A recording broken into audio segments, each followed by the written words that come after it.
Actually கல்வன் படம் பற்றி பேசணுன்னா ஐ திங்க் 2020 நவம்பர் மாதத்துக்கு தான் போனோம். அன்றைக்கி தான் நாங்கள் சத்தியமங்கலம் ஊரில் அத்தனை கடம்பூர் என்ற கிராமத்தில் பூஜா போட்டு கல்வன் படம் ஸ்டார்ட் பண்ணது.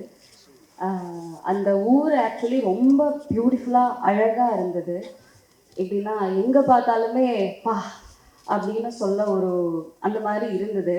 ஸோ அங்கே ஷூட் பண்ணதே வந்து எங்கள் டீமுக்கும் இந்த படத்துக்கும் ஒரு விஷுவல் அட்வான்டேஜாக இருந்தது. அண்ட் ஐ பிலீவ் எங்கள் director and DOP Shankar sir வந்து அந்த அழகை மேக்ஸிமம் கேப்சர் பண்ண ட்ரை பண்ணியிருக்காங்க. அண்ட் எங்களுக்கு வந்து ஒரு ஆல்மோஸ்ட் 3 இயர்ஸ் தேவைப்பட்டுச்சு இந்த படம் கம்ப்ளீட் பண்ணி ரிலீஸ் பண்ணுறதுக்கு. ப்ரொடியூசர் சார் சொன்ன மாதிரி என்னென்னா நிறைய permission issues, unexpected climatic changes, திடீர்னு மழை வரும், அப்புறம் வெயில் வரும், அண்ட் நடுவில் கொரோனா வேற வந்துடுச்சு, அதனால பிரேக்கு, அந்த மாதிரி நிறைய விஷயங்கள் இருந்ததுனால இப்போதான் ரிலீஸ் ஆக போகுது. அண்ட் ஜிவி கூட எனக்கு இது 2வது படம்.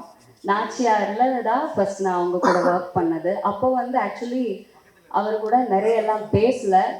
ஃபர்ஸ்ட் ஆஃப் ஆல் பாலா சாரோட படங்கிறதுனால கொஞ்சம் ஸ்ட்ரிக்டாக டிசிப்ளினாக தான் இருந்தது. அண்ட் இந்த படத்தில் வந்து but we become good friends. And ரொம்ப அழகான மியூசிக் இந்த படத்துக்காக அவங்க பண்ணியிருக்காங்க. எங்கள் அப்பாவுக்கு வந்து கட்டழகு கருவாச்சி சாங் ரொம்ப பிடிக்கும். அவங்க காரில் எப்போவுமே அது மட்டும்தான் போட்டுட்டு இருக்காங்க. நான் இன்னொரு பாட்டு வேங்கன்னு கேட்டாலுமே அவங்க இல்லை, இந்த பாட்டு எனக்கு ரொம்ப மனசுக்கு ரொம்ப நல்லா இருக்குன்னு சொல்லிட்டு எப்போவுமே அதுதான் போடுறாங்க. அண்ட் தீனாவும் ஜிவி அவங்க 2 பேரும் சேர்ந்து செட்டில் இருக்கும்போதே கலகலப்பாக இருக்கும், ரொம்ப ஜாலியாக ஏதாவது சொல்லி காமெடி பண்ணிகிட்டே இருப்பாங்க. அதனால ஒரு சீனில் ஆக்சுவலி சங்கர் சார் வந்து தீனாவை தள்ளி வச்சாங்க, அவங்க கூட இருக்கக்கூடாதுன்னு சொல்லிட்டு. அப்படியெல்லாம் நடந்திருக்கு.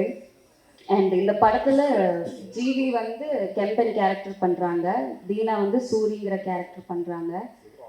கெம்பனுக்கு சூரி நண்பனாக இருக்கிற மாதிரி இந்த பாலாமணிக்கு நந்தியாக நிவேதிதா இருந்தாங்க. நிவேதிதா புஷ்பாங்கிற கேரக்டர் பண்ணுறாங்க. அவங்க கூட நாங்கள் ஷூட்டிங் பண்ணுற இடத்துல ஹோட்டல்ஸ் எல்லாம் கிடையாது, வீடு, கெஸ்ட் ஹவுஸஸ் அந்த மாதிரி தான் ஸ்டே பண்ணது. நான் ஸ்டே பண்ண வீடு வந்து ஒரு பாப்கார்ன் இருக்குல்ல, கார்ன், அந்த கார்ன் தோப்பு நடுவில் இருந்தது. ஸோ நானும் நிவேதாவும் சேர்ந்து பாப்கார்ன் எல்லாம் பண்ணியிருக்கோம், நிறைய சமையல் பண்ணியிருக்கோம்.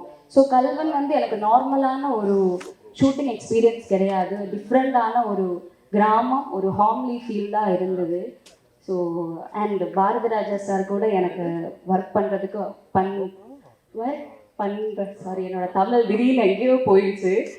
I got the opportunity to work with him. அது வந்து ஒரு பெரிய ஒரு பிளெஸ்ஸிங்காகவும் ஒரு ஆனராகவும் நான் கண்டுக்கிறேன். தேங்க்யூ பாரதிராஜ். அவங்க வந்து எனக்கு சில இடங்கள் வந்து இப்படி பண்ணுமா, இந்த ஆங்கிளில் நீ பார்த்துக்கோ, இந்த மாதிரி கண் வச்சுக்கோன்னெல்லாம் சொல்லி கொடுத்துருக்காங்க. அது நிறைய பேருக்கு கிடைக்காத ஒரு சான்ஸ், அது எனக்கு கிடைச்சதுல ரொம்ப ரொம்ப சந்தோஷம். And I want to thank என்னோட director Shankar sir for casting me as Balamani. And thank you Dilli sir for producing this movie. நிறைய பேருக்கு தேங்க்யூ சொல்ல வேண்டியதாக இருக்குது. Shakti film factory, think music, team of tech, அப்புறம் இந்த படத்தோட ஆர்ட் டைரக்டர், எடிட்டர் சுபியக்கா, ரோஹிணி, வேறு விட்டு போயிட்டோமா யாரையாவது? ஜென்ரலாக I want to say thank you to everybody. And April 4th வந்து படம் ரிலீஸ் ஆகுது. இந்த படத்தில் கல்வன் படத்தில் கெம்பனும் சூரியன் சேர்ந்து நிறைய பொருட்கள் தேடி இருக்கும். April 4th ரிலீஸ் ஆனதுக்கப்புறம் உங்கள் ஆடியன்ஸோட ஹார்ட்டும் திருட வருவாங்க. அது நீங்களே சந்தோஷமாக கொடுத்துட்டீங்கன்னா எங்களுக்கும் சந்தோஷம். Thank you so much.